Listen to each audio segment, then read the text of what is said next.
네, 어서 오세요.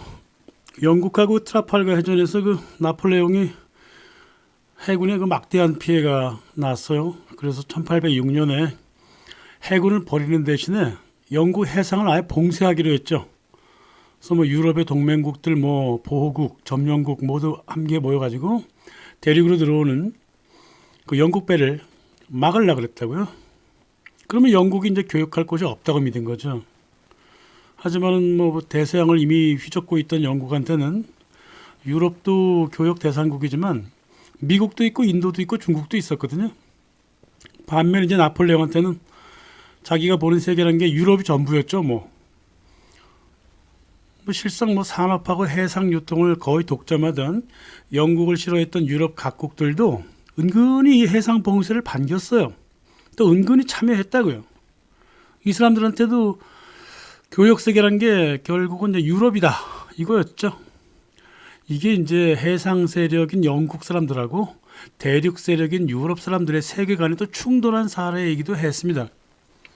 그래서 무역에 대한 세계관이 경제를 제재한다는 거, 여기에 성패를 좌지우지했던 거죠. 그래서 나폴레옹 대륙 봉쇄의 결과가 어떠했는가? 그 영국 사람들은 대륙 봉쇄 영향을 줄이는 경향이 있고, 프랑스 역사가들은 그래도 영국이 많이 다쳤다 이렇게 늘리고 싶어하죠. 하지만은 결과가 잘 보여주듯이 나폴레옹의 대륙 봉쇄라고 하는 거는 결국은 실패한 거였어요. 당시 뭐 사람들이 뭐 그랬어요. 영국이 아주 크게 놀라 자빠질 줄 알았지. 하지만 이미 대영 제국이었다고요. 그만큼 대단치 않았어요. 자빠졌으면 좋겠다라고 봤던 것뿐이죠. 게다가 경제 제재라고 하는 거는 영국 산업에 이 영국 산업에도 영향을 좀 줄지 몰라도 특히 유럽 산업에 크게 영향을 준다고. 실은 이것도 나폴레옹이 모르지는 않았거든요.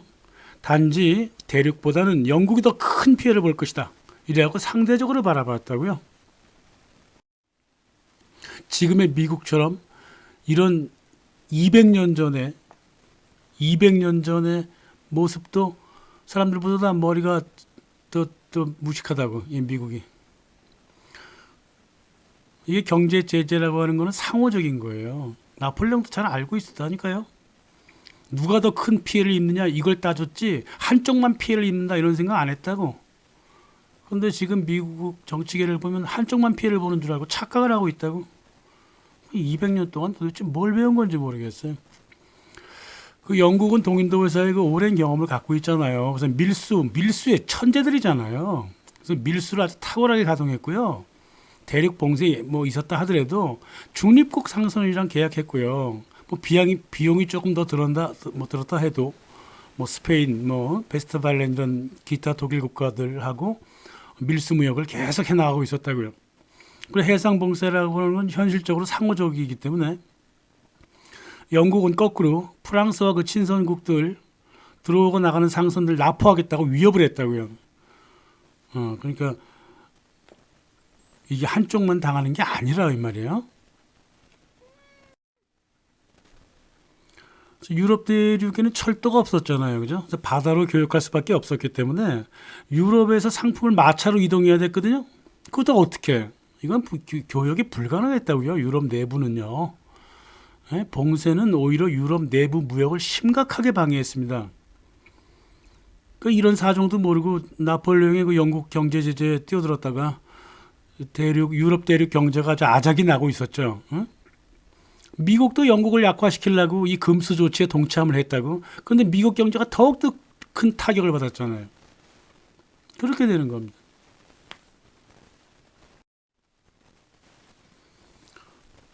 그래서 이제 영국의 곡물을 팔고 영국의 제조품을 들여왔던 그 유럽 각국들이 당시에는 자체적인 사업을 키우지 못했어요.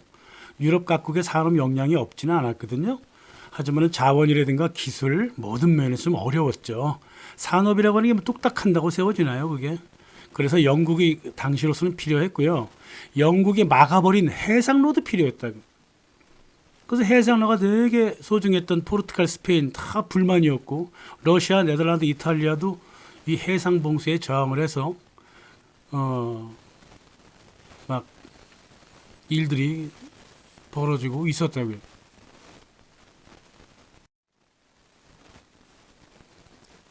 나폴레옹은 이 봉쇄와 연관된 전쟁을 연속적으로 불러일으켰어요. 1807년부터 계속 포르투갈 쳐들어가고 막 그러면서. 그래서 결국은 1812년에 러시아가 힘들잖아요. 봉쇄에 안 따랐다고 도무지 뭐 굶어 죽겠다 이 말이에요. 응? 게다가 또 바르샤바 대공국까지 병합하려고 그랬어. 그럼 바르샤바 폴란드면은 러시아 쪽으로 쳐들어올 길을 만드는 거잖아. 그러니까 러시아를 이중적으로 자극을 해버렸다고. 그래서 봉쇄를 무시했던 러시아를 공격해 들어가는 이 역사의 참사를 벌인 게 바로 나폴레옹이었습니다. 이 경제 제재 때문에 또 그런 일이 벌어졌다 이 말이에요. 그래서 1815년 워터루에서 나폴레옹은 결국은 파멸해 버렸죠. 반면 경제 제재를 당했던 영국은 해군 덕택에 교역을 유럽 바깥으로 크게 넓혀 버렸고요. 결국은 영국 경제가 세계를 장악하는 그런 일이 만들어졌다고요. 그러니까 상대가 어떤 능력을 가졌는지도 모르면서 그 앞에서 짚고 까불다가 망해버렸다고. 이 프랑스가. 우리 2020 이제 4년 들어섰는데요. 이게 1806년에 영국을 지금으로 빗대어 본다면 자원, 기술, 산업 강국 러시아를 볼 수가 있고, 자기 이빨 빠진 것도 모르고 날뛰었던 그 나폴레옹의 프랑스를 미국으로 볼 수 있단 말이에요. 그러니까 병참도 없이 러시아 쳐들어갔다가 죽어버린 프랑스 군대였잖아요. 러시아가 뭐 추워서 죽었다고? 물론 그렇기도 했어요. 하지만 봄과 여름에도 굶어 죽었습니다. 병참이 없어갖고. 미국이 지금 그러고 있잖아요. 그리고 또 이 미국이라고 하는 나라에 불만에 차 있는 그 중동하고 아프리카 국가들, 그 당시 그 포르투갈이나 러시아로 대입시켜 볼 수가 있죠. 그래서 경제 제재를 하려면 지피지기를 해야 된다 이 말이에요. 근데 지금 미국을 보면 지피지기를 못 해요.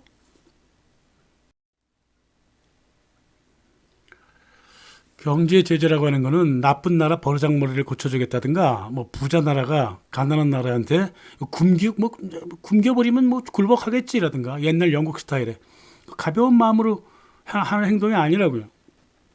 나폴레옹이 그 해상 봉쇄처럼 해군이 할 일을 대신하는 전쟁의 일종이라고요.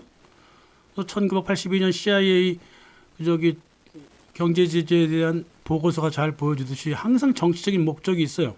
그 목적은 뭐냐면 해당 국가의 정치하고 국가 체제를 바꾸려는 거예요. 레짐 체인지라 이 말이에요. 근데 이게 역사적으로 효과가 있었나?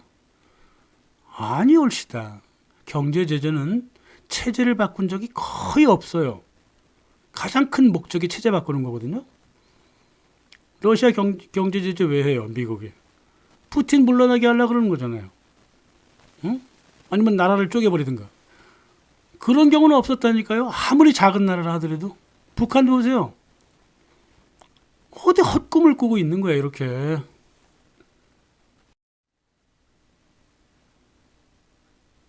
(1914년부터요) (1985년까지) 세계의 그 경제 제재가 103회 있었습니다. 그 중에 68회를 미국이 행했다고요. 냉전 때는 뭐 경제 제재가 많지 않았어요. 왜냐하면 경제 제재를 당하잖아요. 그럼 소련으로 도망쳐버리면 되거든요. 그래서 냉전 시대가 끝나는 1990년부터 미국은 이 경제 제재라고 하는 것을 본격적인 전쟁 외교의 일환으로 사용을 했단 말입니다. 그래서 미국 재무부 자료에 따르면 2000년부터 2021년까지 제재가 933%가 증가했다고요. 근데 그 주체는 오로지 미국이었습니다. 그리고 딸랑이 서방세계였다고요.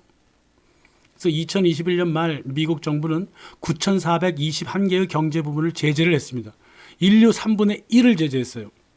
8,000개 이상의 조치가 49개 국가에 강제가 되었다고요.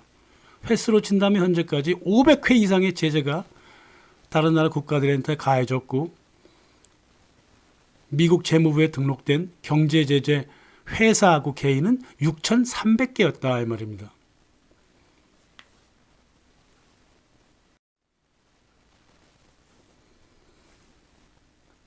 CIA 문서가 지적했지만은 제재하려는 나라하고 제재를 당하는 나라, 그 나라가 이 제재했다고 해서 견딜 수 있는지 없는지, 굴복할지 않을지 이거 따져야 되거든요. 경제 제재라고 하는 건 복합적이잖아요. 경제 제재를 하면은 해당 물품만이 아니라 연료, 원자재, 뭐 부품, 뭐 전력, 수질, 배전 시설, 뭐 전기, 교통, 뭐 통신 네트워크 이런 거에 다 방해가 간다고요.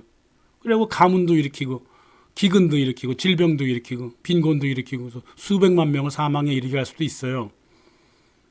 또 나라를 비참하게 만든 경제 제재국에 대한 불신이 커진다고요. 그래서 그 제재하는 나라한테 적대한다고요. 지금 적대를 당하고 있는 나라가 지금 미국, 프랑스, 영국 아닙니까? 그래서 서로를 알고 기술적으로 해야 된다고 CIA 문서가 그렇게 밝히고 있다고요. 아주 기술적으로 해야 된다고요. 복잡하니까. 근데 지금의 경제 제재는요. 2000년 이후부터 미국의 경제 제재는 전혀 세련되지 못했어요.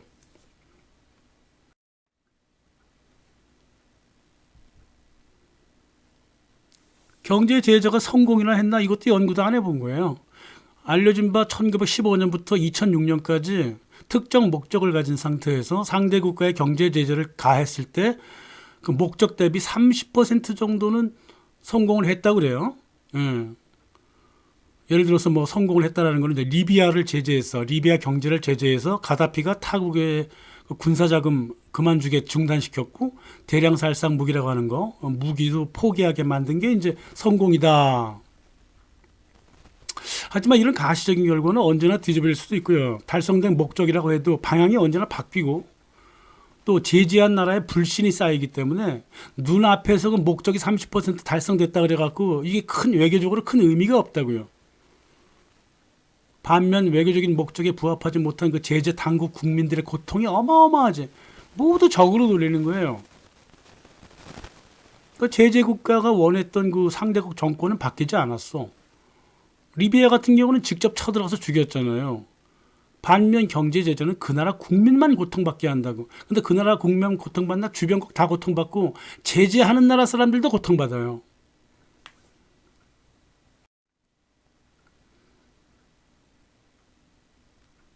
그렇단 말입니다. 2400년 전에 그 인류 역사 처음으로 고대 아테네가 그 이웃 나라가 메가라한테 그 무역 금지를 선언했거든요. 그래갖고 메가라 도시 경제가 아주 되게 힘들었다고. 사람들 많이 죽었어요. 그래서 이때부터 이제 경제 제재라고 하는 거는 정치 문제가 아니라 학살, 굶겨 죽이는 문제였다고요. 그러니까 미국하고 유럽이 하니까 좋은 줄 알고 따라하는 나라들이 있는데 이거는 국제적으로 불법이에요. 모든 국제법에 다 걸리는 반인류사적 범죄라고 이게 경제 제재라고 하는 게 이게 쉬운 문제가 아닙니다.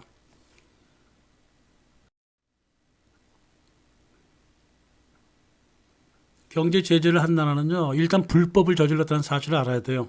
북한 같은 경우를 보면 1950년부터 미국의 제재를 받았습니다.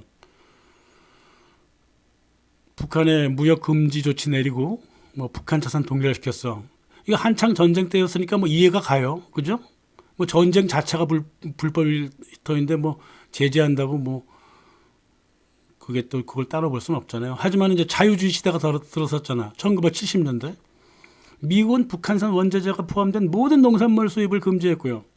미국산 원자재 10% 이상 포함된 제품도 수출 금지시켜버렸습니다. 달러 교육 자단했죠. 북한하고 사업하는 모든 국가를 제재해버렸습니다. 그러니까 북한과 관계를 끊어버린 거야. 모든 국가들이 테러 지원국 명단에까지 올려갖고 IMF라든가 세계은행에서 돈도 못 빌리게 해놨다고요. 무기, 전기장비, 천연가스 이런 거 거래 금지시켰고 개인이나 단체 자산 동결했고요. 그렇습니다.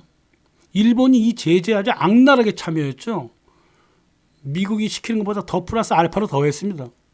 한국도 따라갔고요. 호주도 따라갔고 유럽 따라갔습니다. 이걸 2차 제재라고 하거든요. 그 딸랑이들 국가들, 하수인 국가들이 추가적으로 하는 제재를 2차 제재라고 얘기하잖아요. 남한 정부는 말이야 경제 지원 문제도 아니고 정상적인 교류마저 끊어버렸습니다. 이게 소련의 붕괴로 고난의 10년을 보내다가 간신히 이걸 극복하려고 하는 북한한테 자유의 이름으로 행했던 깡패짓이었다 이 말이에요.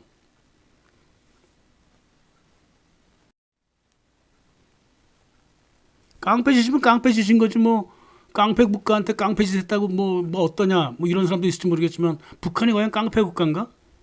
그건 미국이 그렇게 얘기한 거 아니에요?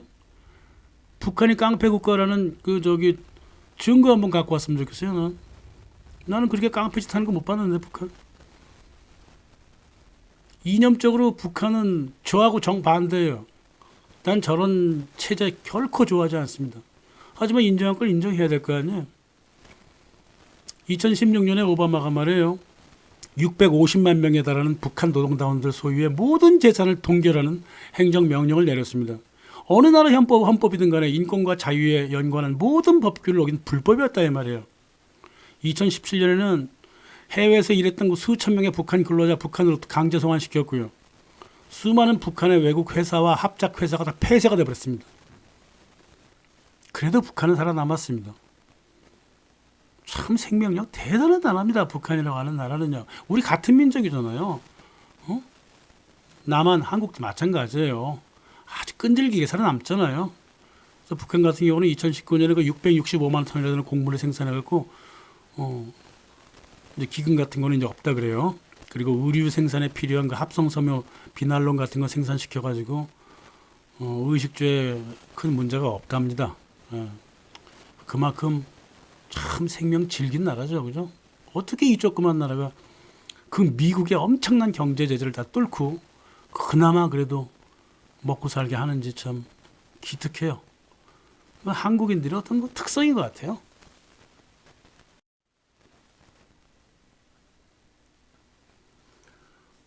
(1790) 1979년부터 미국하고 서구가 이란한테 무역 금융 거래를 금지했죠.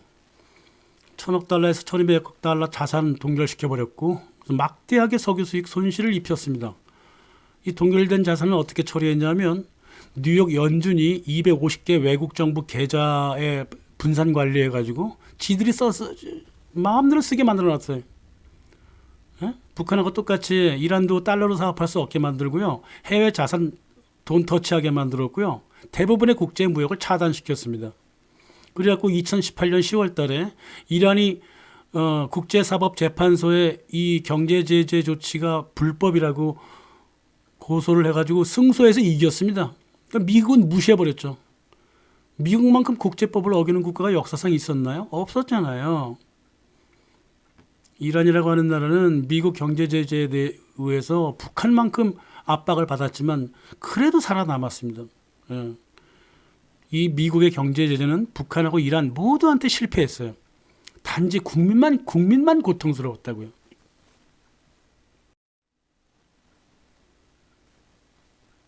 이라크를 보자고요. 미국 제재로 인하여 미국 제재 일찍 받았어요. 1990년에 받았으니까. 그리고 생필품 가격이 1000% 올랐고요. 유아 사망률이 150% 증가했고요. 어린아이가 57만 6천 명이 사망했다고. 폭격으로 인하고 콜레라하고 장테푸스가 창궐했고 거기 쳐들어가 있었던 미군마저도 같은 병으로 많이 죽었어요. 미군의 전투에서 죽은 사람 그 퍼센테이지가 1%라는 건 아시죠? 예. 나머지는 병으로 죽거나 뭐 그랬습니다. 서로 싸우다 죽거나. 이라크를 그렇게 만들어놨습니다. 2003년에 미국은 말이에요. 세계 금융기관 17곳에 이라크 자산이 있었는데 모두 동결시키고 강탈해버렸습니다. 17억 달러였어요. 시리아한테도 그랬습니다. 의약품, 기본 필수품, 여행, 금융 모두 제재를 걸었어요. 리비아 동결 자산이요 670억 달러 갖고 있었거든요. 근데요 2018년에 340억 달러로 줄었어요. 나머지 돈 어디 갔어? 330억 달러 어디 갔냐고요. 뭐 어디 가긴 어디가. 미국 재무부로 들어갔지. 깡패라니까요. 이 경제 제재로 미국이 얻고자 했던 것은 이런 나라들하고 정권 교체가 아니었어요. CIA는 정권 교체라 그랬잖아요. 목적은 그게 아니라 리비아 나라 돈 뺏는 거하고 이라크하고 시리아 석유 강탈하는 거란 말이에요. 이건 CIA가 말하는 외교도 정치도 아니고요. 그냥 강탈 강도짓이라고요.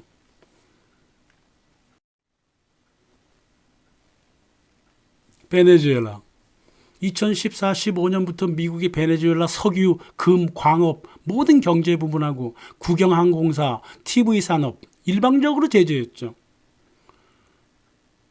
베네수엘라 경제가요 석유 판매에 크게 의존했던 건 사실이에요. 이게 이제 차베스의 실수인데요. 그리고 또 기계, 뭐 부품, 식품, 의약품 뭐 대부분의 제품을 주로 미국하고 유럽에서 수입했거든요.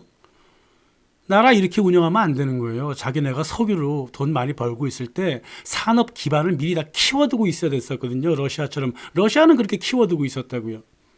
근데 베네수엘라는 안 그랬어요. 그 달러 석유 거래를 차단해 버리니까 급속하게 가난해져 버리잖아요. 베네수엘라가. 게다가 30억 달러 이상의 베네수엘라 해외 자산도 동결됐다고요. 30억 달러가. 영국은행은 베네수엘라 18억 달러 금을 훔쳐갔죠. 그래요. 그 돌려주지 않고 있다고. 지금 소송에 걸려 있습니다. 2003년까지 국가재정에 그 420억 달러, 420억 달러 그 재정의 그 달러가 석유 수입에서 온 건데 그게 40억 달러로 줄어버렸다고.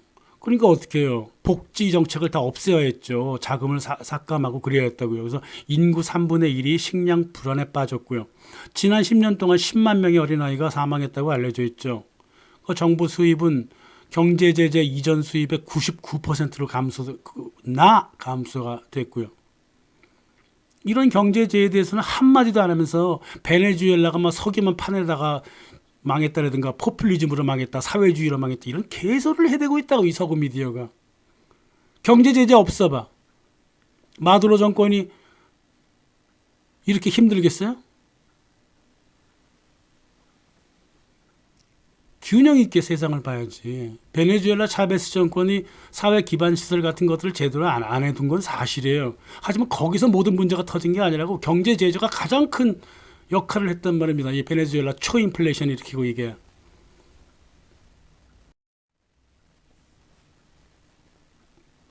가난한 나라일수록 제재의 그 인명살상 효과가 더 컸죠. IT 보세요. 수천 명의 어린아이가 사망했잖아요. 레바논도 음식, 의복, 약품 딱딱 찍어갖고 필수품만 찍어갖고 구체적으로 제재를 가했고요. 콩고 같은 경우는 이제 광물 보이콧 시켜버렸잖아. 그래갖고 콩고 광산에 75만 개 이상의 일자리가 사라졌다고요. 이 소득이 손실되는 바람에 영아 사망률이 해필 143%나 증가됐다고요. 아프리카의 경우 이제 무가베가 짐바브웨의 그 아프리카의 영웅 로버트 무가베가 2001년에 토지 개혁을 했다고요. 그 옛날 영국이 훔쳐갔던 그 백인들의 그 토지를 국민들한테 다시 돌려줬다고 미국이 화가 나죠. 제재에 들어갔습니다. 그래서 짐바브웨에 엄청난 초인플레이션을 일으켰어요. 베네수엘라도 똑같은 일이었다 그 말이에요. 이 짐바브웨 인플레이션은 설명 자주 하지만 어떤 서구 미디어도 경제 제재에 대해서는 한마디도 하지 않았습니다. 그래도 짐바브웨는 2019년까지 아주 기록적인 옥수수하고 담배 생산을 일으켜갖고 그나마 살아났잖아요. 그죠? 2000년 이후에 미국 경제 제재는 말이에요. 정치하고 외교적인 면에서 모두 실패했어요. 상대국 국민만 골병이 들었다고. 그 주변국들하고. 어디 하나 성공한 게 있나 보세요.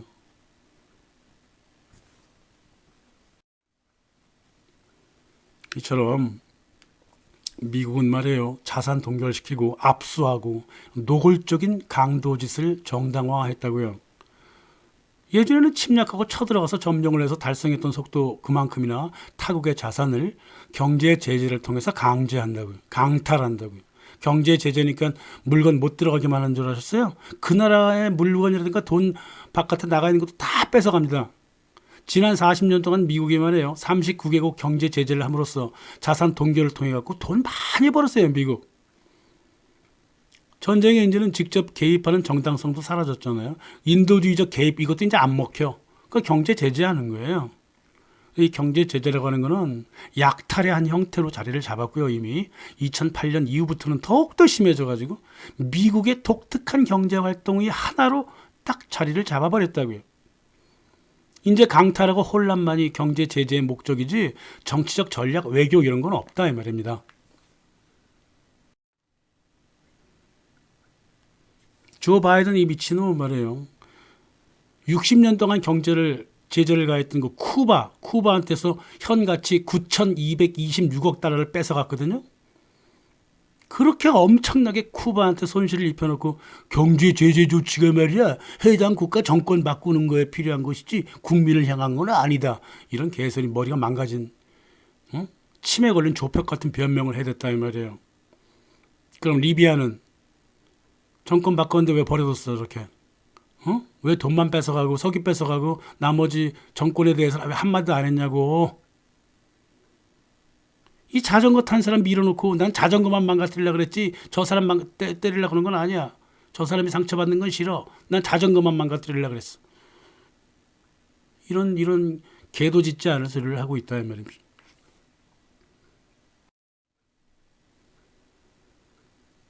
이 극보수적인 그 미국 상원 보고서가 잘 기술해 주었듯이 제재 국가의 경제 비용은 증가시킨다. 하지만 망하게 하지는 못했다. 정권 교체는 안 시켰다 이 말이에요. 게다가 이 경제 제재는 양국의 교역에 해를 끼칠 수 있다 이러면서 아주 부드럽게 조심스럽게 얘기를 합니다. 상대 그 나라의 국민들의 자존심이 강한 국민들이라면 해당국의 반발을 불러온다 이거예요. 그 문화적인 특성도 중요하고 또 세계적으로 이제 비난에 직면하기 때문에 이 제재 조치의 영향이 적을 수도 있다. 이러면서 부드럽게 얘기해. 뭐가 적을 수도 있어야 적다가 아니라 없다지.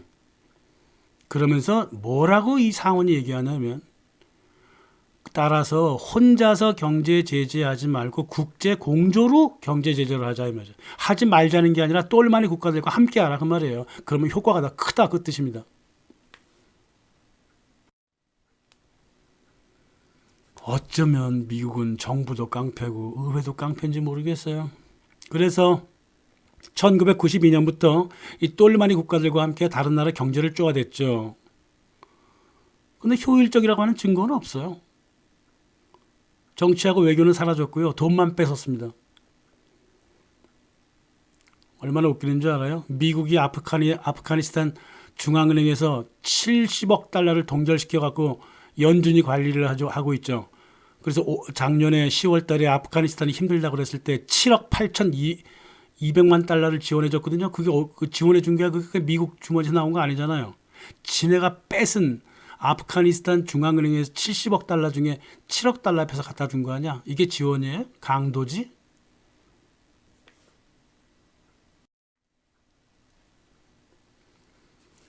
미국은 말이에요. 자기 나라도 망할지도 모르는 이런 로또 같은 악마적인 경제 제재 행태를 프랑스, 독일, 한국, 일본 같은 나라 시켜다가 가신국을 통해갖고 2차 제재에 동반시켰습니다. 이게 중독적이에요. 이게 중독적 사대주의라고 이게 이 나라들이 참 놀랍죠.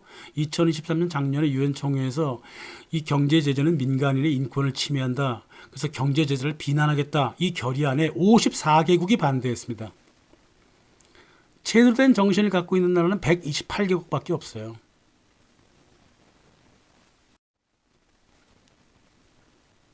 이 인권에 반대한 이 반인권 국가 중에 하나가 한국이죠. 볼까요? 2018년에 남북한이 이제 판문점 회담을 통해 갖고 종전 얘기도 하고 철도하고 경협 얘기도 했잖아요. 그때 DMZ 지킨다면서 유엔사 미군이 철도를 막아버렸습니다. 그래서 예, 오케이 그랬습니다. 그때 정권이 누구 정권인가 모르겠네. 2020년 북한 관광 재개하려고 그랬어요. 그때 주한 미 대사 해리 해리스가 막았어요. 막은 핑계가 뭔지 알아요? 혹시나 남한 관광객들 짐에 경제 제재 물품이 있을지도 모른다. 이런 말도 안 되는 초등생 같은 핑계를 댔다고요. 이런 핑계를 댔다고 해서 또 문재인 정권의 무릎을 딱 꿇었잖아. 그리고 이 정도의 작은 핑계도 못 견디고 말이야. 이 작은 간섭도 견디다 못해갖고 무릎을 팍 꿇어버리는 한국 정부가 얼마나 우습게 보였겠냐고요. 북한이. 그러니까 연락사무소 다 파괴해버리는 거지. 뭐 최근에 들어서는 뭐 그래도 문재인 정권이 노력은 좀 했다. 뭐 이렇게 얘기는 하는 모양인데 나약했죠. 예. 지금이야 뭐 지들이 나서서 노예처럼 구니까 할 말도 없어요. 실은.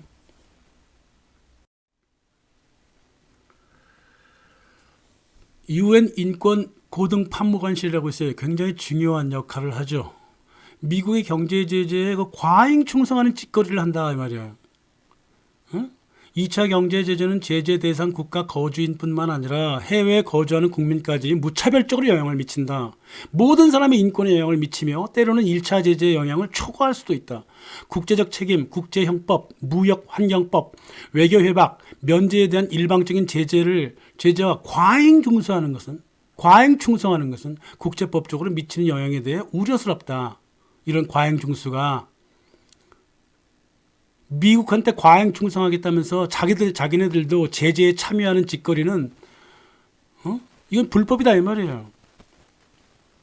뭐 과잉 준수라고 그래? 뭐 과잉 충성이지.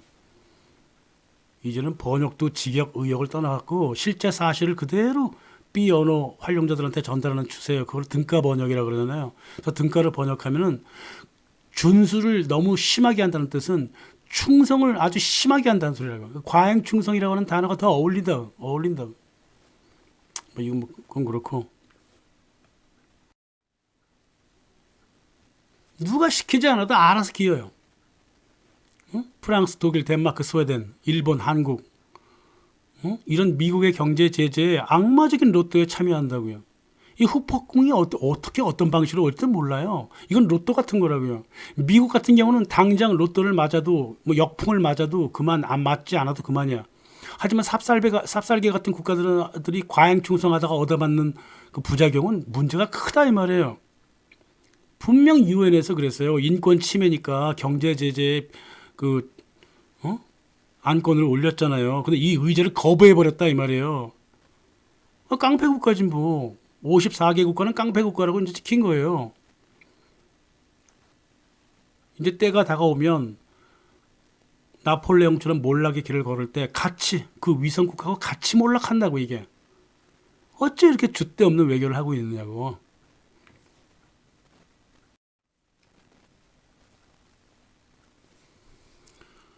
인류 역사 최악의 경제 제재를 러시아가 받았습니다. 러시아가 서방 사람들, 미국 사람들은 아직도 고르바초프 기억하죠. 옐친의 아주 솜사탕 같은 기억을 갖고 있다 이 말이에요. 다시 한번 러시아 경제를 흔들어 갖고 옛날에 고르바초프하고 옐친이 내어주었던 모든 경제적인 조건을 다시 만들어내고 싶어 했다고. 아니면 과거 대륙 봉쇄 시기에 영국의 그 노동자 봉기가 일어났듯이 그거 일어나기를 바랬다고. 영국의 화폐 가치도 그 당시 약간은 폭락했거든요. 이 크게 폭락하기를 바랬어.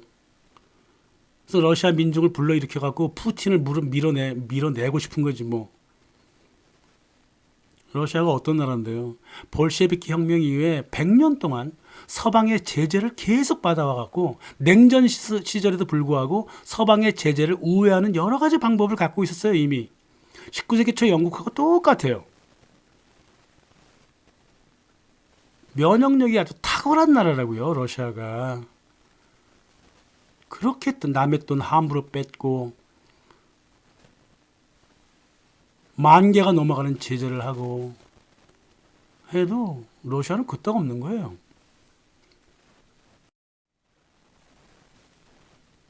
과거 영국을 생각하시면 된다니까요. 미국 재무부는 러시아 외화 자산도 동결했고요. 그죠? 러시아 자금 5천억 달러. 이게 어마어마한 돈이잖아요. 이거 압류해버렸어요. 그래서 러시아는 끄떡 없습니다. 예. 미국하고 서방 세계는요, 이런 강도질이 자기들한테 그 신뢰를 잃게 할 것이라는 걱정은 전혀 하지 않아. 제가 언젠가 말씀드렸듯이 미국이 가장 큰 실수를 한 거는요, 금융 제재를 했다는 거예요. 금융 제재는 되게 무섭기 때문에요. 물품이야 뭐 어느 정도 제재할 수는 있다고 다들 이해하겠지만 돈을 쓰지 말게 한다는 거는요, 이건 목줄을 잡는 거예요. 그러면 그 돈을 안 쓰겠다 그러는 거예요. 사람들이. 두려워. 달러 썼다가 달러 금융 제재 받으면 어떡해? 그럼 달러 안 써버리겠다는 거라 이 말이에요. 이런 미래에 대한 어떤 그 고민 같은 거는 미국 정부한테 아예 존재하지 않아요.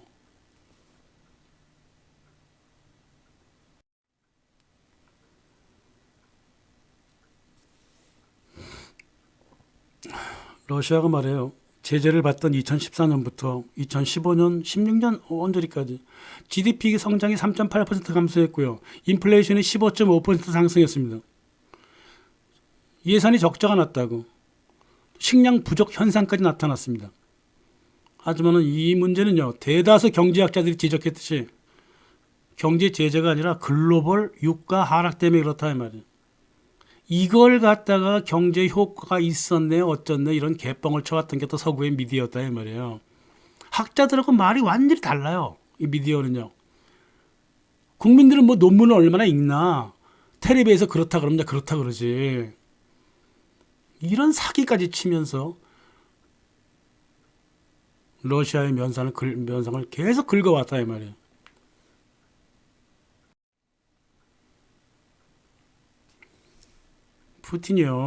푸틴이 저기 자세 바로 잡았잖아요. 응?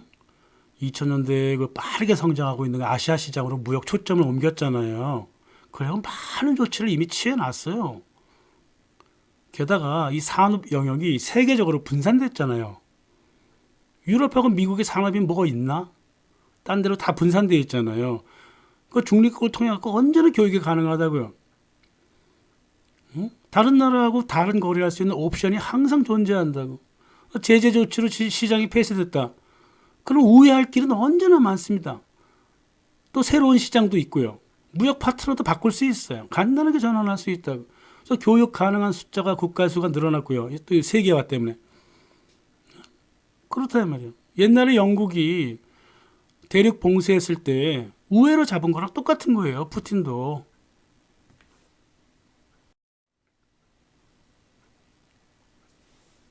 경제 제재를 참가하고 있는 미국과 서방 GDP가 약 42조 달러고요. 중국하고 러시아를 포함한 인도를 포함한 GDP가 31조 달러고 비까비까한 거예요. 그러니까 아시아 무역 파트너십이 있으니까요. 러시아가 서구에 맞서갖고 경제적으로 튼튼하게 저항할 수가 있는 거죠.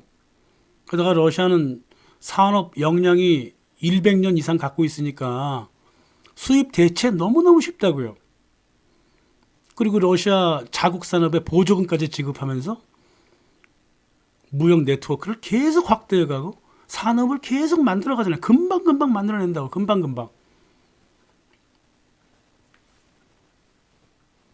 그 옛날에 그 영국 해상 봉쇄했을 때 유럽 국가들이 산업 능력이 좀 떨어졌거든요. 그래갖고 이제 화가 나가지고 그랬잖아요. 근데 지금은 오히려 러시아의 산업 역량이 크기 때문에 그때보다 훨씬 더 유리한 조건에 있다고 지금 러시아가.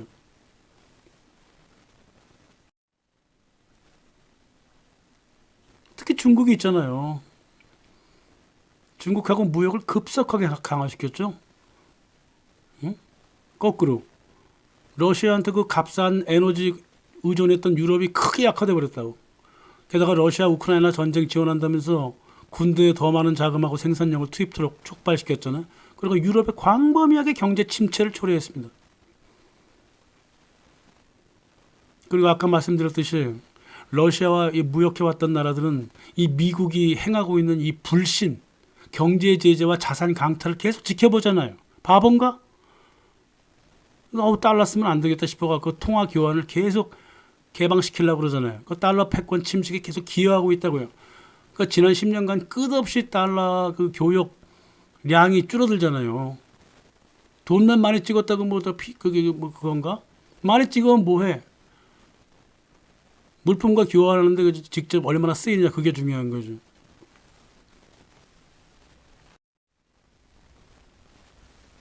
얼마나 미국 정치가 멍청하냐면요. 중국을 제재하겠다는 거예요. 휴대폰이며 반도체며. 미친 거 아니에요?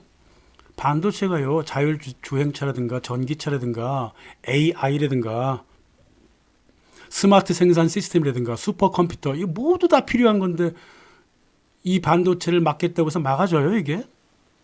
중국은 오히려 칩을 생산하는데 필요한 기술을 계속 개발하고 있잖아요. 자체 기술이 굉장히 많이 커졌어요. 그래갖고 이미 전기차 생산을 주도하고 있잖아요. 트럼프가 이제 중국을 건드릴 가능성도 있죠. 그럼 미국 많은 겁니다. 그거. 경제 제재는요. 자기가 굉장히 튼튼했을 때 제재를 해야 돼요. 불법이지만. 근데 뭐 쥐뿔도 없는 게 경제 제재를 계속 이어가 스스로 망하겠다는 소리라 이 말이에요.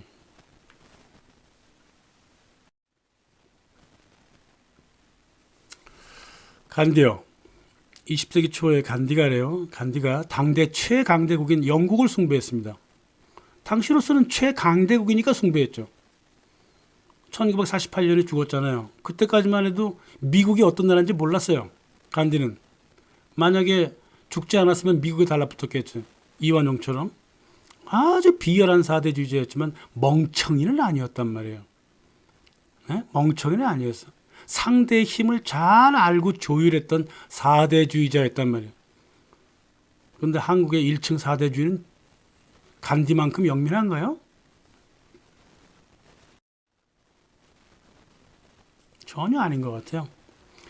뉴기니에 사는 부족이요. 처음 비행기 날아가는 걸 봤을 때요. 비행기를 숭배했습니다. 예? 나무로 비행기를 만들어 놓고 절하고 그랬다고. 그래서 거기에 탄 사람이 누구냐 물어봤을 때 린든 존슨이라 그랬을 때 린든 존슨 대통령을 신으로 모셨다고요. 바누아투의 어느 부족이요. 영국 필립 공이 배를 한번 타고 딱 지나가는 걸 먼 모습을 보고 메시아가 왔다 그랬다고. 그래갖고 영국의 필립 공을 신으로 떠받들고 있어요. 지금까지도. 그리고 뭐라고 얘기를 했냐면 이 필립 공은 원래 흑인인데 산호초에 걸려 넘어져 갖고 검은 피부가 벗겨져 버렸어. 그래갖고 하얀색을 가진 백인일 뿐이야 이러면서 자기네 나라의 신이라고. 그리고 이제 찰스 왕도 왕이 됐으니까 신으로 모시겠다 그랬다고. 얼마 전부터 그랬다니까요. 왜 이런 미친 짓을 할까요? 왜 이런 숭배가 벌어질까요? 비행기 하나 본 적 없고 백인 한 명 본 적 없으니까 멀리서 상상하니까. 에? 이 태평양 어느 정글 속에 살다 보니까 이 무작정 사대주의가 나온다고요. 이게 이 간디 스타일처럼 영민하고 비열하게 좀 하지도 못하고 바누아투 스타일로 무작정 사대하는 거야. 왜? 모르니까요. 모르니까요. 저는 그렇게 생각합니다. 예수님이 재림하시잖아요. 그러면 예수에 반대하는 사람 무지 많아질 거예요. 왜? 아니까요. 모를 때 숭배하는 거거든요. 상대가 어떤 나라인지 잘 모르기 때문에 상대 나라가 가오만 잡으면 그게 다인 줄 아는 그런 사대주의에 푹 빠져 있다고. 한국의 사대주의자들은. 미국의 경제가 어느 정도 튼튼한지, 교역은 어떠한지, 외교적 정치적 영향이 어떠한지, 금융은 튼튼한지 모두 따져보고 간디처럼 아직은 영국이 튼튼한가 따져보고 사대를 해야 될 거 아니야. 그런 것도 전혀 모르고 무조건 그냥 사대를 해요. 그래서 나는 이 한국의 그런 사람들 얼굴을 보면은 바누아투 원주민 생각밖에 안 나요.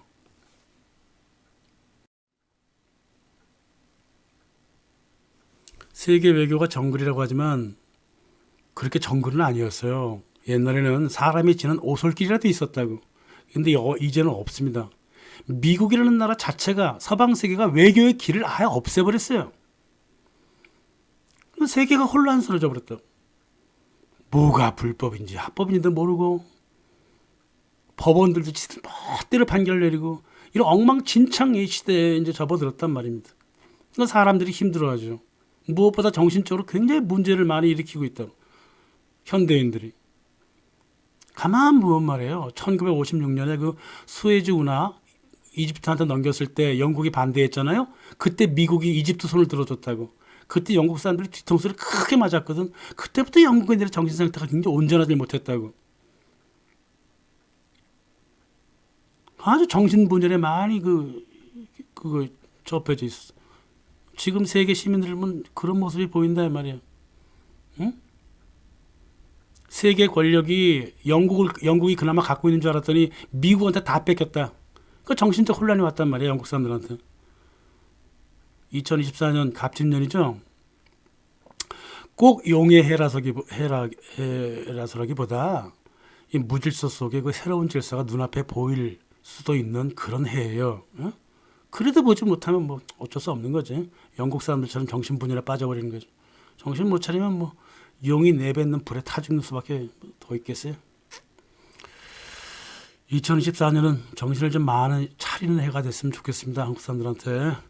아무튼 우리 구독자님들 새해 어떤 복이든 간에 복 많이 받으십시오. 감사합니다.